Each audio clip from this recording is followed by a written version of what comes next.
Yes, hello, good evening everyone. Good evening mga kahilig. This is your kahilig Irene. So, gusto ko lang pong i-share ang aking mga expenses for every month. And yung sinahod ko last month. Itong sinahod ko nung 25 is pinagtrabahoan ko last month nung May. So, syempre, pumasok yung Golden Week. So, nabawasan yung time, nabawasan din yung sahod natin. So, ang sahod ko for this month is 12 kalapad mahigit. So, gawin na natin 13 kalapad. Bilangin po natin. 1, 2, 3, 4, 5, 6, 7, 8, 9, 10, 11, 12, 13. So, ayan. Unang-una, syempre, nagpapasalamat ako kay Lord kasi malakas pa yung ating katawan at nakakapagtrabaho tayo ng maayos para madagdagan yung ating sahod. Dati-dati ang tinatrabaho ko lang is ang mga 4 hours. So, tapos marami pa akong absent. Ang sinasahod ko dati is umaabot lang ng 4 na lapad, 6 na lapad, ganyan. So, ngayon, medyo humaba na yung oras natin para madagdagan yung sahod natin. At saka dahil syempre malaki na rin si Aichang, so hindi na po alagain. So, yun po ang ating sinahod is 13 kalapad.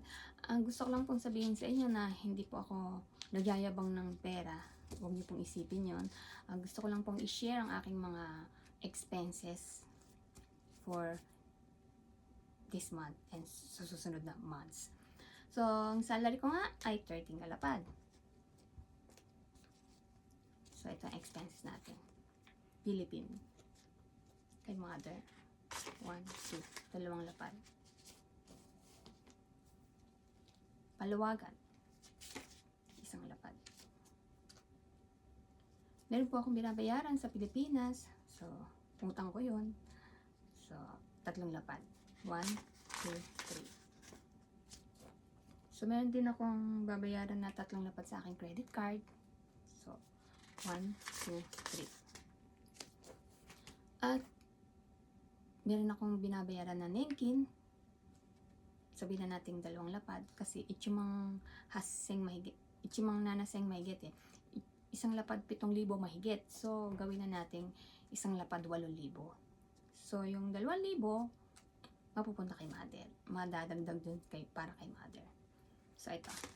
Sa Nenkin. 1, 2, 2 lapad. And then, meron akong binabayaran syempre sa ating Hokkien. Pag tayo ay nagkasakit, 2 lapad.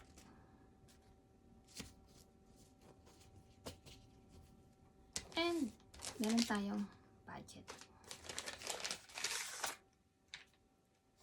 Galing kay ama. 20 kalapad. So, bilangin po natin. 1, 2, 3, 4, 5, 6, 7, 8, 9, 10. 1, 2, 3, 4, 5, 6, 7, 8, 9, 10. 10 kalapad. So, babawasan dito ang gasolina. 1 lapad. Depende siguro. Minsan kasi pumupunta kami ng Yokohama. So, madadagdagan pa yan.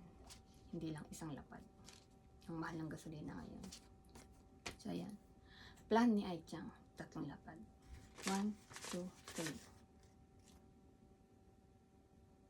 At syempre, meron ako din binabayaran ng utang dito. 3 lapad. 1, 2, 3.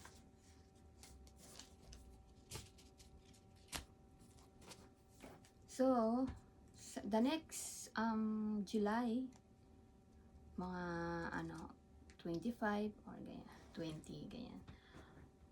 Kailangan meron silang huhugutin na pera sa bangko ko ng plan ni Aichang at saka yung Hokkien namin.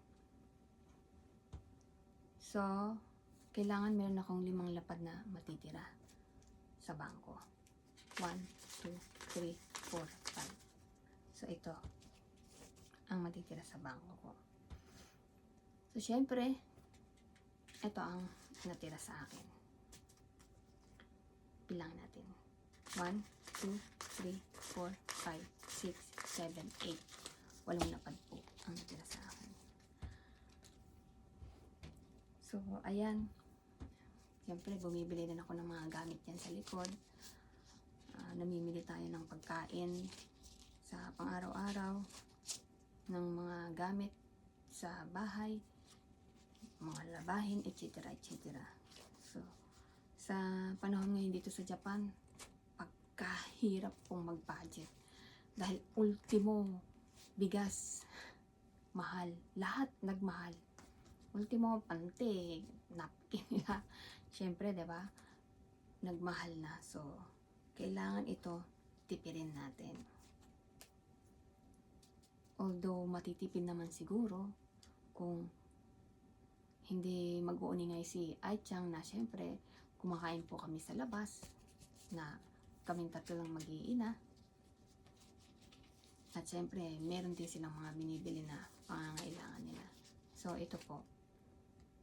Depende na lang po kung hindi kami kakain. Katulad ng ginagawa ko. Joke lang. So, yun po. Yun po ang aking mga budget. So, salamat na lang po talaga kay Lord na meron tayong kalakasan ng katawan para maghanap buhay.